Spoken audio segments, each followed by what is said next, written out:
When the Son Learned to Pray. Ezekiel's Jerusalem, chapter 6.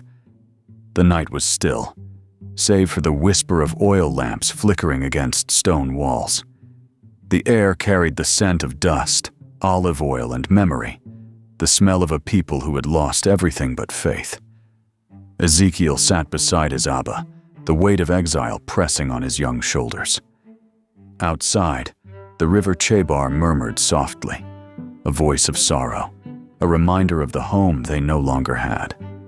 His father looked at him, weary eyes, roughened hands, a heart shaped by both discipline and devotion, and said, "Son, if you are ever to stand before the Lord, you must first learn to kneel." He drew a deep breath, and in the hush of that sacred night, the words began, slow, reverent, alive with heaven's rhythm. "Our Father," Abba paused. "Say it, my son." "Avonu, our Father. Not my, not their, but our." Because prayer is not the cry of one, it is the song of all who belong to him. Ezekiel whispered the words, his voice trembling. He had seen the cruelty of Babylon, the idols of his people, the ruins of Zion. But here, beside his Abba, he felt something stronger than despair. He felt belonging. "Who art in heaven?" His father looked upward, eyes shimmering in the lamplight. "Heaven is not far away, my son. It is near, closer than your next breath. When you speak to him, you are standing in his courts already. Hallowed be thy name." The old man's voice broke with reverence. "Never take his name lightly, Ezekiel. The same name that thundered on Sinai now whispers in the hearts of men. When you say it, let your soul bow low, thy kingdom come."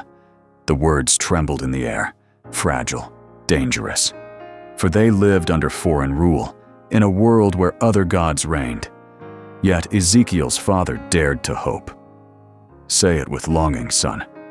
Because when we ask for his kingdom, we are asking for the world to be made right again. Thy will be done, on earth as it is in heaven." Abba placed his weathered hand on Ezekiel's head. "This is the hardest prayer, my boy. To surrender. To trust that his will, even when it hurts, is still good. Give us this day our daily bread."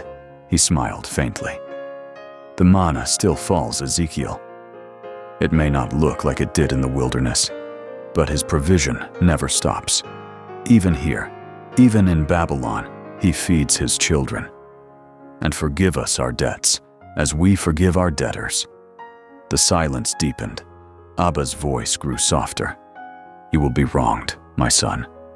You will be wounded by men and tempted by bitterness.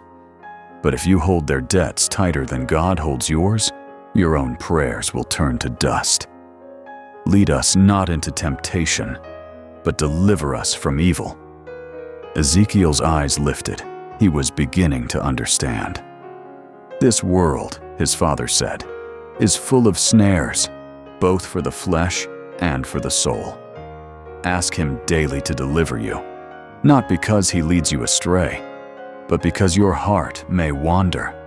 And finally, for thine is the kingdom and the power and the glory forever." And when they spoke the last word, it was as though heaven itself exhaled. The firelight flickered over their faces. 2 generations bound by faith, one teaching the other how to call upon the eternal. Ezekiel would remember that night all his life, because every prophet begins not with a vision, but with a prayer.